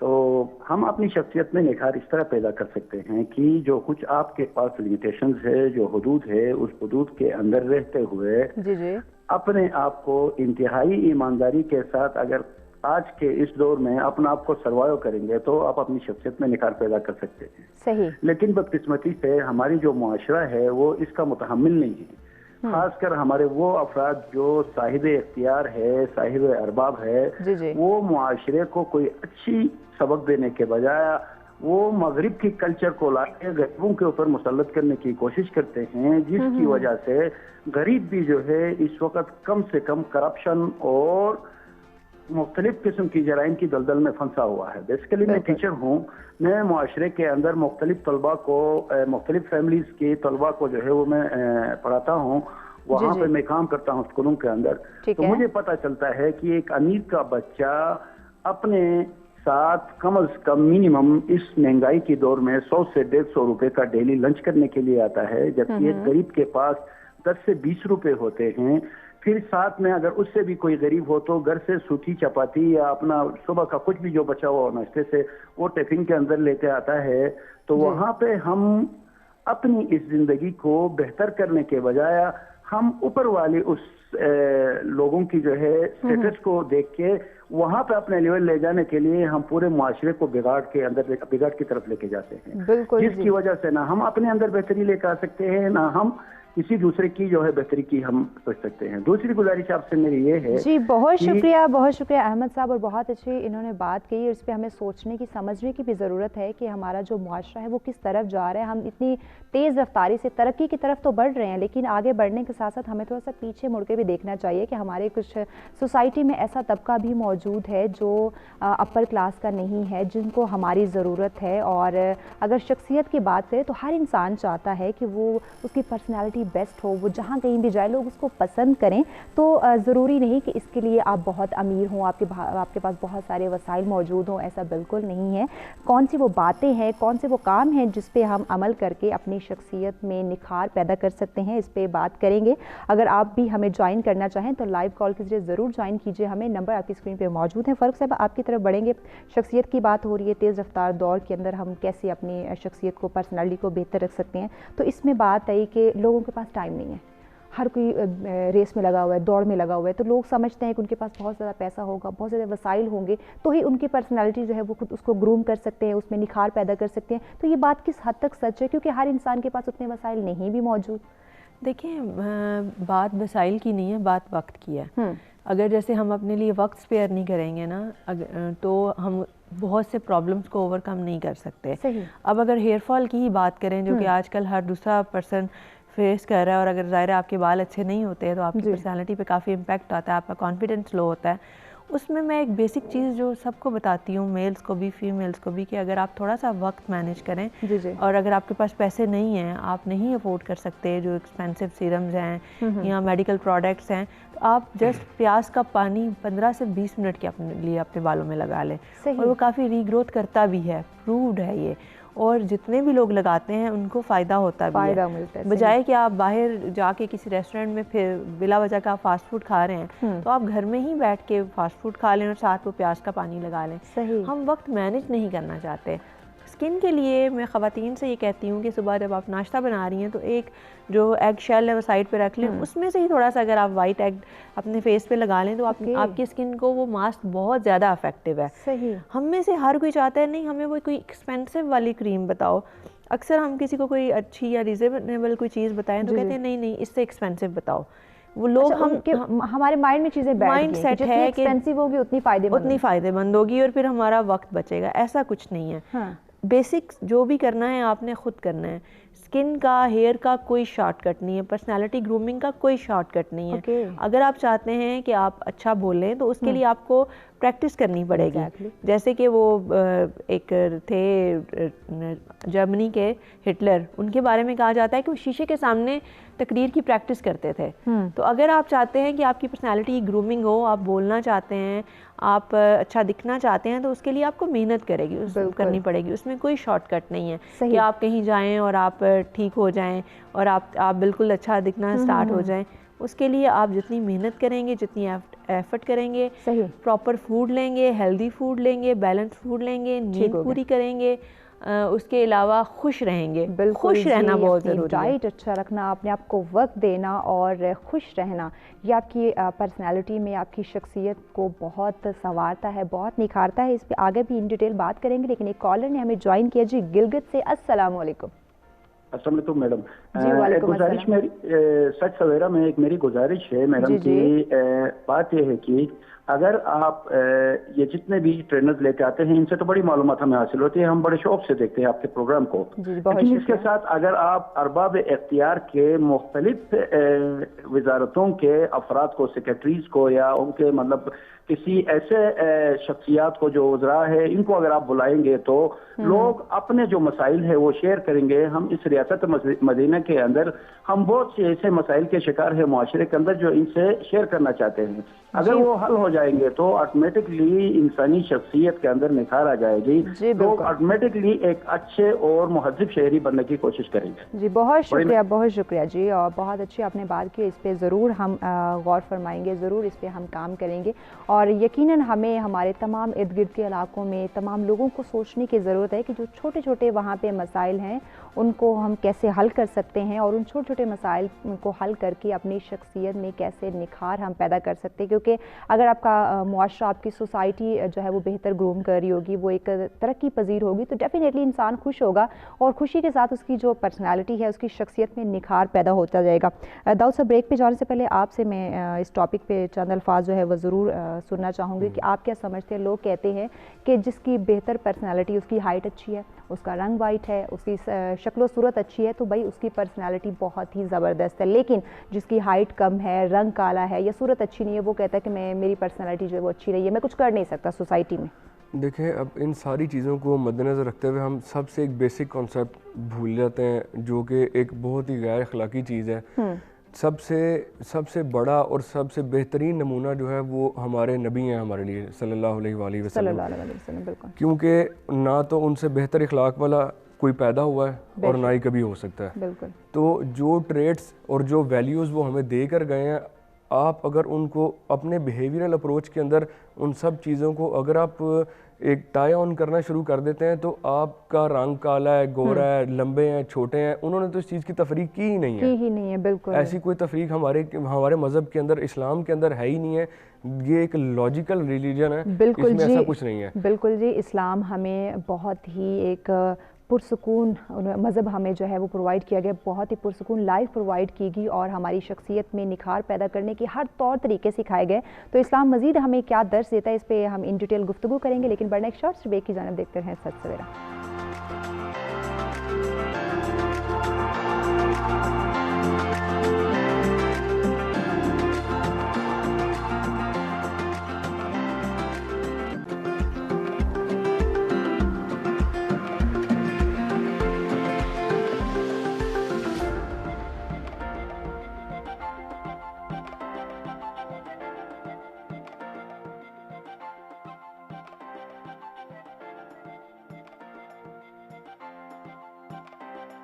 जी वेलकम बैक नाज़रीन। सच सवेरा में एक दफ़ा फिर से आपको खुशामदीद कहेंगे। और ब्रेक पे जाने से पहले बात की जा रही थी कि तेज़ रफ्तार दौर के अंदर हम अपनी शख्सियत में कैसे निखार पैदा कर सकते हैं और इसकी ग्रूमिंग हमारे लिए कितनी ज़रूरी है। और अगर आप इस मौजू पे कुछ डिस्कस करना चाहें, कोई राय लेना चाहें हमारे एक्सपर्ट से, तो लाइव कॉल के ज़रिए आप हमें ज्वाइन कर सकते हैं। नंबर्स आपकी स्क्रीन पर मौजूद हैं। जी दाऊद साहब, आप अपनी बात कंटिन्यू कीजिए। कर रहे थे बिहेवियरल अप्रोच की, तो इसमें जो मैंने अर्ज़ की कि सबसे पहले जो हम बेसिक चीज़ जिसको भूल जाते हैं वो हमारा रिलीजियस बिहेवियर है। और उस रिलीजियस बिहेवियर की प्रमोशन हमारे नबी सल्लल्लाहु अलैहि वसल्लम ने बड़े एक पॉजिटिव और बड़े एक्सेसिव वे में की है। बिल्कुल, क्योंकि अगर आप इखलाक में सिर्फ आपकी प्रेजेंटेशन नहीं आती, उसमें आपका वे ऑफ कम्युनिकेशन है कि how soft you are speaking with anyone, ठीक है। और उस सॉफ्ट स्पीकिंग का मतलब ये नहीं है कि आप जो है ना जो है ना एक ऐसी बात कर रहे हैं जिसका कोई सुनने वाले से कोई ताल्लुक ही नहीं है। सही, मतलब आपका बिहेवियर इस तरह का, आपकी अप्रोच इस तरह की कि जब आप बात कर रहे हैं तो उसका असर इस अंदाज में हो कि सुनने वाला ये महसूस ना करे कि मुझे नीचा दिखाया जा रहा है। सही। और वो आपकी की हुई बात को इस तरीके से एब्जॉर्ब करे कि वो उसके ज़िंदगी के किसी ना किसी हिस्से में काम आ जाए, ताकि कल को जब वो किसी से बात करे तो उसके हाथ से या उसकी ज़ुबान से किसी की दिल आज़ारी ना हो। तो जहाँ पे रंगत की और कद बुद की बात आती है तो हमारे जो मौला अली अलैहिस्सलाम है उनका कद भी छोटा था। हज़रत बिलाल हबशी रज़ी अल्लाह ताला अन्हु का रंग बहुत काला था, ठीक है, लेकिन अल्लाह ताला ने उनको इतना मकाम दिया है कि उनके जब मतलब हदीस के अंदर आता है कि वो उनके जो कदमों की आवाज़ है वो भी उनके वज़ू के करने की वजह से जन्नत में सुनाई दी जाती है। सही। तो अब इस चीज़ को अगर आप देखें तो ये सारी चीज़ें इखलाक के अंदर आती हैं कि जब उन्होंने किसी को तकलीफ़ नहीं दी, ना आगे से किसी के साथ इस तरह, क्योंकि उन्होंने अपने दौरे हाज़िर में उस वक़्त उन्होंने जो अपने नबी से सीखा उन्होंने अप्लाई किया उस चीज़ को। बिल्कुल ऐसे ही। और हमें रंग नस्ल को इस आड़े नहीं लाना चाहिए, अपनी कामयाबी के सामने दीवार इसको नहीं बनाना चाहिए, क्योंकि इस्लाम ने रंग नस्ल के फ़र्क को बिल्कुल नहीं रखा और इस सबको इक्वल लेके चले हैं। उस्मान साहब, आप इस सिलसिले में क्या कहते हैं? जैसे बात रंग नस्ल की जा रही है, अपनी जो पर्सनैलिटी में हम निखार पैदा करना चाहते हैं, लेकिन लोगों का माइंड कॉन्सेप्ट यही है कि जो खूबसूरत दिखता है, जिसका रंग वाइट है या जिसकी हाइट बहुत अच्छी है, फिज़िकली वो परफेक्ट है, उसी की शख्सियत जो है वो हमारे लिए एक बेहतर और बेस्ट अपीयरेंस है। अदरवाइज़ जिसकी हाइट छोटी या रंग अच्छा नहीं है, उसकी शख्सियत हमारी महफिल के लिए भी बेस्ट नहीं है।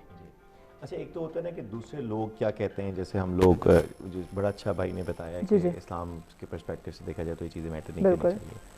अच्छा, मैटर क्या करता है, इंसान खुद अपने बारे में क्या सोचता है। जैसे मैं कहीं पढ़ रहा था, टेड टॉक थी खास तौर पर थी कि उसमें बताया था कि 60 से 70% ख़वातीन कोई ख़ास एक तबके उसमें वो जॉब के लिए अप्लाई नहीं करती क्योंकि उनको लगता है कि they are not that beautiful, they are not comfortable in their skin. अच्छा, अब ये जब बंदा खुद सोच रहा होता है कि मेरी हाइट छोटी है, मैं अच्छा नहीं दिखता, तो फिर उसका कॉन्फिडेंस बहुत लो हो जाता है, वो फिर अवॉइड करना शुरू हो जाता है। बहुत सारे लोग हैं जो ओवरवेट हैं और फिर वो नहीं मिलना चाहते, वो जाते नहीं है इस वजह से कि जी we are overweight, so lot of thing जो बॉदर कर रही होती है। मैंने जो चीज़ देखी, और क्योंकि मैं खुद इससे गुजरा, जैसे मेरे अभी आप अगर चेहरा देखें खास तौर पे तो वो दाने और तो like when I was teenager तो मैं बहुत ज़्यादा इन्फीरियरिटी कॉम्प्लेक्स में चला गया कि मैंने नहीं जाना, मिलना नहीं है। अच्छा, ये मुझे महसूस हो रहा था।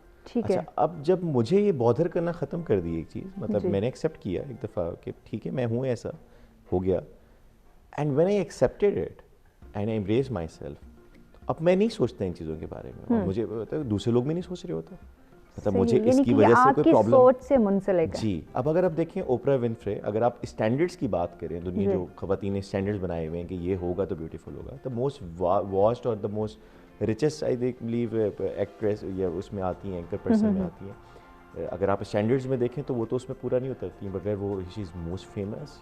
बहुत सारे इस तरह के एग्जाम्पल्स हैं। तो what we need to do, एक जो प्रैक्टिस मैं कहूँगा कि करना चाहिए कि शीशे के सामने खड़े होकर अपने आप को हक करें, और अपने आप को कहना शुरू करते हैं आई लव माई सेल्फ, ठीक है, I am beautiful, I am you know, खुद से प्यार करें। खुद से प्यार करना बहुत ज़रूरी है। और जब अपने आप से मोहब्बत शुरू होती है तो फिर बंदा अपनी केयर भी करना शुरू करता है। बिल्कुल। तो ये अपने आप में रहना जो है ना, अपने आप को डिस्काउंट करते रहना, दूसरे लोग क्या कहेंगे वो तो फिर बाद में आपको फर्क पड़ेगा ना। देखिए लोग क्या कहेंगे, ये जुमला हम ये खत्म नहीं होगा। अगर ये जुमला हम अपनी ज़िंदगी से निकाल देंगे, लोग क्या कहेंगे, हमारी ज़िंदगी के 80% प्रॉब्लम्स हल हो जाएंगे। बिल्कुल। अब अगर ये हैं या मैं हैं ये हैं, तो हम में से किसको याद होगा कि हमने अपनी शादी पे किस रंग के कपड़े पहने होंगे। बिल्कुल। और उसके लिए हमने सारी ज़िंदगी कितना स्ट्रेस लिया होगा, अपने माँ बाप को कितना स्ट्रेस लिया होगा। क्योंकि आजकल मैं देख रही होती हूँ जो यंगस्टर गर्ल्स हैं वो अपने माँ बाप को ये कह रही होती हैं कि जी हमें तो इतने लाख का जोड़ा चाहिए, इतने हज़ार का जोड़ा चाहिए। हालांकि अभी पिछले दिनों मैं देख रही थी जो बेनज़ीर साहिबा की बेटी है, उसने इतना खूबसूरत और बड़ा लाइट सा डिफरेंट कलर बड़ा पहना हुआ था, बिल्कुल लाइट कलर था, क्योंकि नॉर्मली हमारे यहाँ कॉन्सेप्ट ही नहीं कि हम लाइट कलर पहने।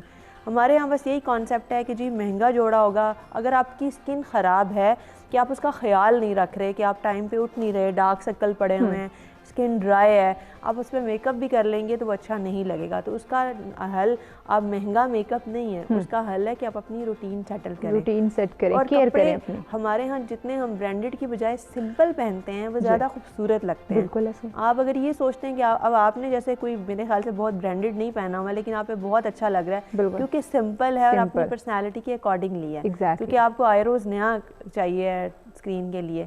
तो हमारे यहाँ ये कॉन्सेप्ट है कि जी हम जितने अच्छे कपड़े पहनेंगे तो हम अच्छे लगेंगे, ऐसा कुछ नहीं है। आप उसको कैरी कैसे कर रहे हैं ये मैटर करता है। आप पे सूट क्या कर रहे हैं, आपकी जो शख्सियत है उस पे वो कैसा निखार पैदा कर रहे हैं। अगर लंबे नहीं भी हैं लेकिन वो साफ हैं, वो हेल्दी हैं, तो वो ज़्यादा खूबसूरत लगेंगे, बजाय कि अगर हम ये सोचे कि अनहेल्दी लंबे से बाल लेके फिर रहे हैं, वो बिल्कुल खूबसूरत नहीं लगते हैं। खूबसूरती के मेयार हमने खुद से सेटल कर लिए अपने दिमाग में। तो जैसे इन्होंने कहा कि आप अपने साथ हक करें, खुश रहें, आप जो आप हैं उसको एक्सेप्ट करें। सबसे पहले तो ये है कि आपके हाथ पांव सलामत हैं, आपका दिमाग चलता है, आपको आंखों से नज़र आ रहा है, आपके सर पे छत है, आपको खाने के लिए अगर रोटी मिल रही है तो ये आप दुनिया के खुशकिस्मत तरीन इंसान है। उसके बाद अगर ग्रीड की तो कोई लिमिट है ही नहीं। आप मर्सिडीज़ में बैठेंगे तो आपको BMW अच्छी लगेगी, ऐसे ही है। तो आप अदरवाइज़ कुछ लोग हम देखते हैं अपने इर्द गिर्द, वो सारी ज़िंदगी जिस स्टेट ऑफ माइंड में होते हैं वो उसमें ही रहते हैं और उसके वो खुश हैं। उनको ये कॉम्प्लेक्स नहीं है कि मैं साइकिल पे जा रहा हूँ तो वो जो है वो मर्सिडीज़ में जा रहा है।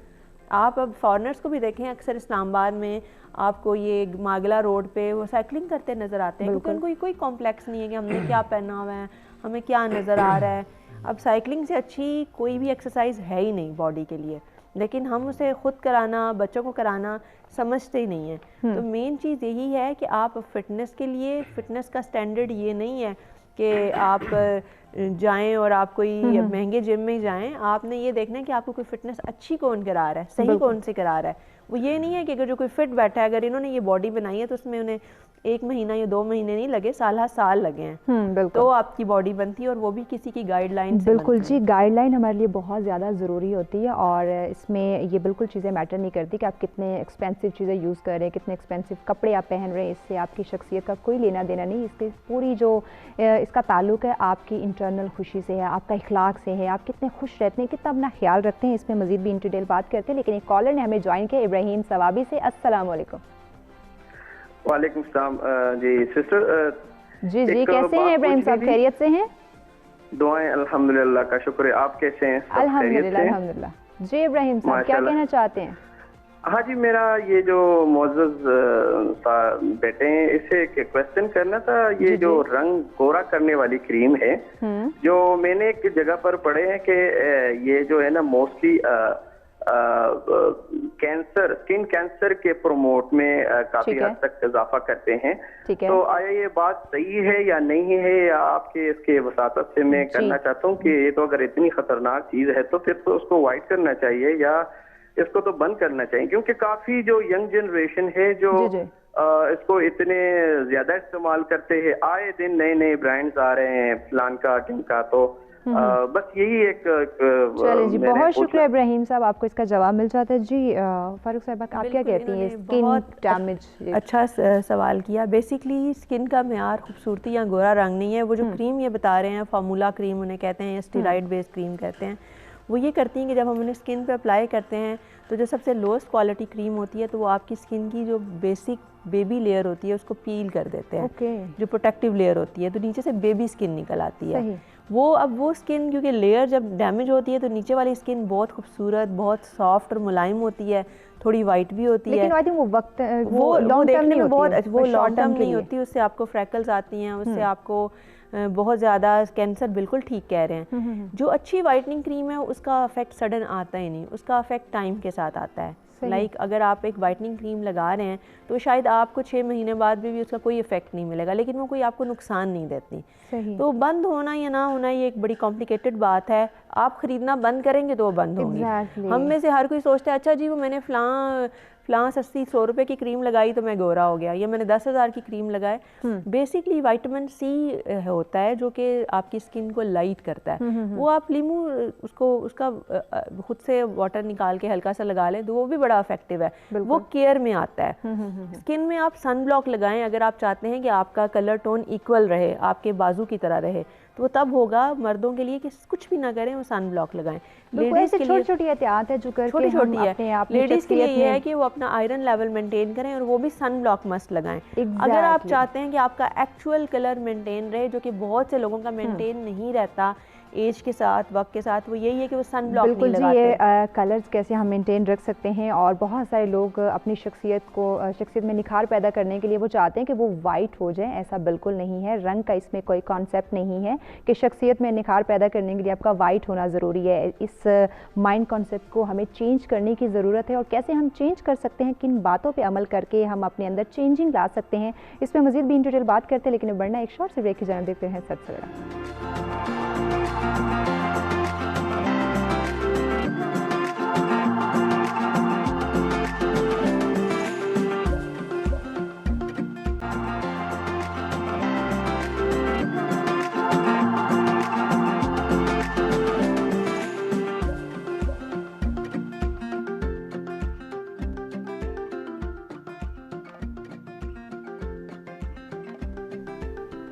जी वेलकम बैक नाजरीन, सच सवेरा में एक दफ़ा फिर से आपको खुशामदीद कहेंगे। और ब्रेक पे जाने से पहले जिस मौजू पे बात की जा रही है कि तेज़ रफ्तार दौर के अंदर हम अपनी पर्सनैलिटी को कैसे बेस्ट रख सकते हैं, उसमें कैसे निखार पैदा कर सकते हैं, कैसे अपनी ग्रूमिंग कर सकते हैं ताकि हम हर महफिल की जान बने, लोग हमें पसंद करें। और हर इंसान चाहता भी है कि वो जहाँ कहीं भी जाए लोग उसको पसंद करें, उसकी कंपनी को पसंद किया जाए और वो खूबसूरत भी दिखे। लेकिन खूबसूरती का जो हमारा माइंड कॉन्सेप्ट है थोड़ा सा डिफरेंट हमने रखा हुआ है कि जिसकी हाइट अच्छी होती है, जिसका रंग वाइट होता है, जिसकी शक्ल सूरत बहुत खूबसूरत होती है, वही उसकी पर्सनालिटी ही बेस्ट होती है। लेकिन ऐसा नहीं है, हमें हमारे माइंड कॉन्सेप्ट को चेंज करने की ज़रूरत है। हिस्ट्री मौजूद है, बहुत सारे एग्जाम्पल्स आपके पास हैं, आप जाके सर्च कर सकते हैं कि कुछ ऐसे माहिरीन थे, कुछ ऐसे लोग थे, कुछ ऐसे शख्सियात गुजरी हैं कि जिनके रंग काले रहे, जिनकी हाइट छोटी रही, जो इतने खूबसूरत भी नहीं थे, लेकिन फिर भी वो सोसाइटी में, वो दुनिया में एक नाम, एक मकाम बना कर गए हैं। तो इसलिए हमें हमारी सोच को चेंज करने की ज़रूरत है। दाऊद साहब, आपकी तरफ बढ़ूंगी। बात शख्सियत की जा रही है तो लोगों का माइंड कॉन्सेप्ट थोड़ा सा चेंज है कि जिसकी हाइट, रंग और कद अच्छा हो, तो वो कौन सी बातें हैं जिन पे हम अमल करें, जिनको हम अपने अंदर पहचानें, अपनी सलाहियतों को पहचान के अपनी पर्सनालिटी को पहचान सके कि आया हमारी जो पर्सनालिटी है, हमारी शख्सियत है, वो बहुत ही बेस्ट है बनिस्बत बहुत सारे ऐसे लोग हैं जो सोसाइटी में नहीं निकल रहे, काम नहीं कर पा रहे, लेकिन अगर वो करना भी चाहे तो वो नहीं कर पाते। लेकिन हम हमारी पर्सनैलिटी को, अपनी शख्सियत को पहचान नहीं पा रहे, तो किन बातों पे अमल करके ख़ुद को पहचान सकते हैं? ये हमारी सोसाइटी में एक बड़ा नेगेटिविटी वाला कॉन्सेप्ट है कि आप अपने आप को कमतर समझते हैं।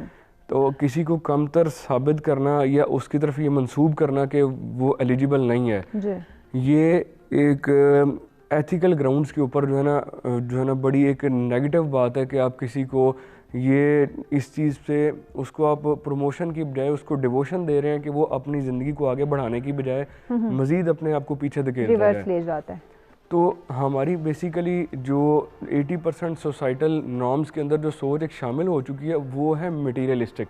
सही, ठीक है। अब आपका जिस तरह से हम बात चल रही है कि रंगत गोरी होना, कद बड़ा होना, देखिए ये वो चीज़ें हैं जो कि अल्लाह पाक ने हर जी रूह के लिए डिसाइड की हैं कि मैंने उसे क्या दिया है और मैंने उसे क्या दिया है। ये तकसीम उसने की है, इसमें मेरा और आपका कोई कमाल नहीं है कि आप अगर फेयर हैं और मैं अगर या काला हूँ तो मुझे इस चीज़ का आपको कोई तकब्बुर नहीं हो सकता और इस चीज़ की मुझे इन्फीरियरिटी कॉम्प्लेक्स करने की ज़रूरत नहीं है, क्योंकि ये तकसीम उस ज़ात ने की है जिसने हर रंग जिसने बनाया। तो ये आपकी लड़ाई फिर उसके साथ बन जाती है नाउज़ुबिल्लाह, कि जो है ना आप अपने आप को उसकी तकसीम से रजामंद नहीं समझते आप, ठीक है। तो अपने जो गैर रजामंदाना रवैया है जो आपका, उस रवैये को तब्दील करके अगर आप उसकी रज़ा अपनी ज़िंदगी में शामिल करते हैं तो आपका इन्फीरियरिटी कॉम्प्लेक्स और आपकी जो लाइफ के अंदर जितने ब्रेक थ्रूज आते हैं जिसकी वजह से आप रुके हुए हैं वो खुद ब खुद ख़त्म होना शुरू हो जाते हैं।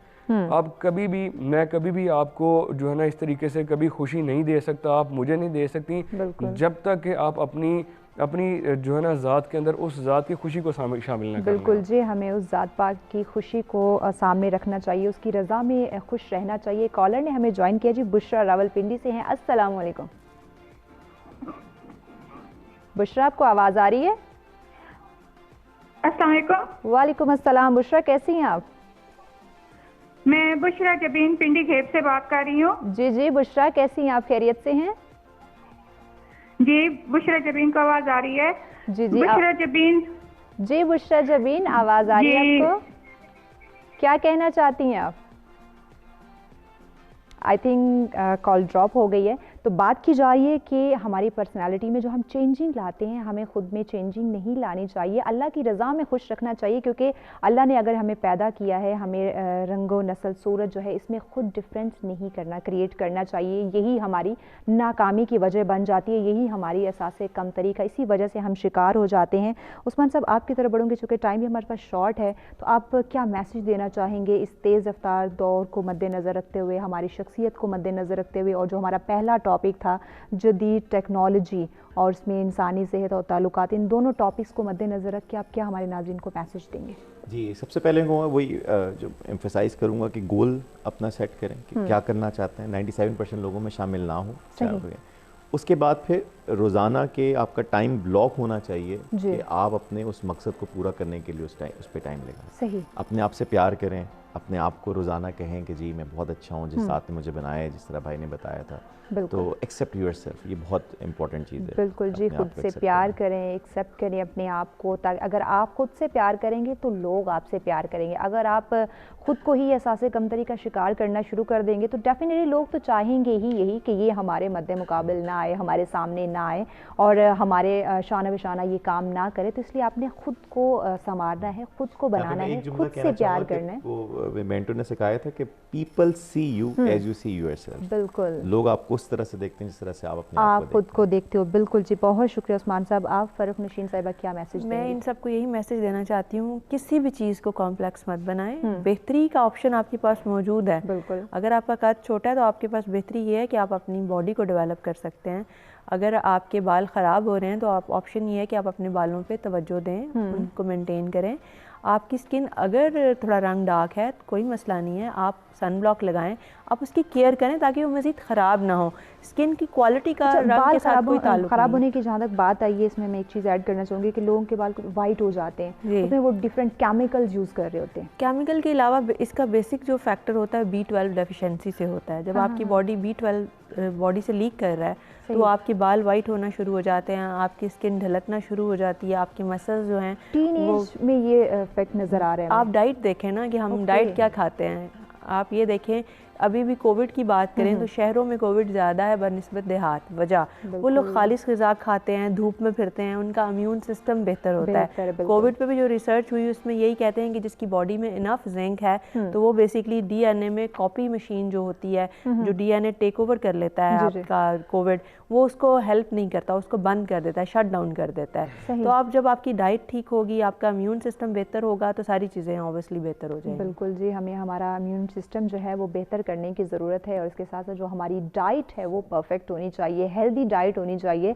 ताकि हम हमारी जो ज़िंदगी है वो खुशगवार माहौल में और एक सेहतमंद ज़िंदगी गुजार सकें सोसाइटी के अंदर, और अगर हमारे जो जितने भी तमाम काम हैं वो बेहतर से सरअंजाम दे सकें। लेकिन वो तभी होगा जब हम सेहतमंद जो हैं वो होंगे। जी दाऊद साहब, आपकी तरफ बढ़ूँगी, आप अपने लास्ट मैसेज भी दें और इसमें जो हमारा पहला टॉपिक था सेहत का, उसको मद्देनज़र रखते हुए भी आपका मैसेज जो है वो हमें चाहिए। इसमें सबसे पहले तो आप लोग जिस तरीके से अपना वक्त सोशल मीडिया के लिए निकालते हैं और गैजेट्स यूज़ करने में अपने आप को मसरूफ़ करते हैं, तो थोड़ा सा वक्त जो है कोशिश करें कोई ऐसी फ़िज़िकल और healthy activity with A proper nutrition, ठीक है, आप ऐसे न्यूट्रिएंट्स को अपनी डाइट के अंदर इंगेज करें अपनी बॉडी के अकॉर्डिंग जो कि आपको डेली बेसिस के अंदर एटलीस्ट इतनी हेल्प करें कि जैसे कि अभी करंट सिचुएशन जा रही है पैंडेमिक के अंदर, वो आपको इतना सा हेल्प आउट कर सके कि आप विदाउट मेडिसिन, रेस्ट के साथ और आइसोलेशन के साथ आपकी बॉडी खुद जो है ना अपने आप को रिकवर करना शुरू करे। हम सेहत के साथ डाइट की बात करते हैं, वहाँ कोई घर में ऐसी छोटी मोटी कोई एक्सरसाइज, कोई एक्टिविटी जी उसमें अभी जो सबसे एक वास्ट इशू है वो अभी आजकल कोविड की वजह से भी ऊपर से ये स्मोकिंग इन्वायरमेंट भी है हमारा, जिसकी वजह से लंग्स का इशू बहुत ज़्यादा प्रमोट हो रहा है। तो आप अपने रूफटॉप पे जाके या ऐसी अपनी विंडो जो रोड साइड पे नहीं हो, ठीक है, किसी लॉन हो पीछे या कोई जिसके पास लॉन अवेलेबल नहीं है, छत हर किसी के पास मौजूद होती है, वहाँ पे जाके अपने लंग्स की एक एक्टिविटी को एनहांस करें, जिसको बेसिक एक्टिविटी है, इसको एरोबिक और एनारोबिक बोलते हैं। सही। अपना पूरा सांस इनहेल करें आप फ्रेश एयर के अंदर सुबह के टाइम जिस वक्त ट्रैफिक एक्टिविटी नहीं होती। सही। ठीक है, आप पूरा सांस लें, उसको हार्डली 10 से 12 सेकंड के लिए लंग्स के अंदर होल्ड करें, ठीक है, और फिर उसको पूरे तरीके से एक्सेल करें ताकि आपका स्टमक पूरा पीछे खिंचा हुआ हो उसका। सही। और एक्सेल करने के बाद उसको दोबारा 8 से 10 सेकंड के लिए होल्ड करें, जो कि इसी प्रोसेस को 3 से 4 मरतबा आप रिपीट करें फ्रेश एयर के साथ जो है, तो आपकी लंग्स की कैपेसिटी इनहेंस होती जाती है। खुदा न खास्ता अगर कोई चीज़ आपको अटैक करने की कोशिश भी कर रही है तो उसकी अटैकिंग कैपेसिटी जो है ना वो मिनिमम हो जाती है उससे।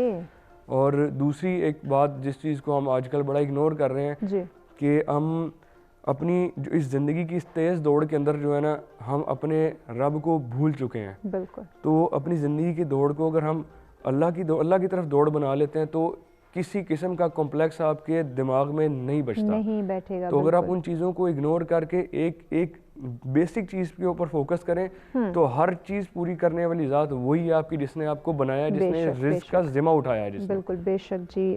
बहुत शुक्रिया आप तीनों मेहमानों का आपने वक्त दिया, और यकीनन नाज़रीन आज के दोनों जो टॉपिक्स है उससे आपने बहुत कुछ सीखा होगा, और ये हमारी ज़िंदगी से रिलेटेड जो मौजू थे, और हमें इस पर सोचने की, समझने की बहुत ज़रूरत है कि जहाँ जदीद टेक्नोलॉजी की बात की जाए हम उसके साथ इतना तेज़ी से दौड़ रहे हैं कि अपनी सेहत को भूल जाते हैं, और सेहत के साथ साथ हम अपने रिश्तों को भूल जाते हैं। तो इन तमाम चीज़ों को बैलेंस लेके चलना हमारे लिए बहुत ही ज़्यादा ज़रूरी है। हर इंसान सोसाइटी में कामयाब होना चाहता है, और वो चाहता है कि अगर वो इस दुनिया से जाए तो अपना एक नाम, एक मकाम जो है वो बना के जाए ताकि लोग उसको याद रखें। लेकिन लोगों में उनके दुआओं में याद रहना, उनके अल्फाज में याद रहने के लिए भी आपको अपने एक ऐसे कारनामे सरअंजाम देने होंगे कि वाकई लोग आपको याद रखें, यानी कि लोगों की हेल्प करें, लोगों के काम है, लोगों में खुशियाँ बांटें, अपना इखलाक जो है वो अच्छा रखें, क्योंकि लोग आपको आपके इखलाक से पहचानते हैं। तो अपना फीडबैक हमें लाजमी दीजिएगा।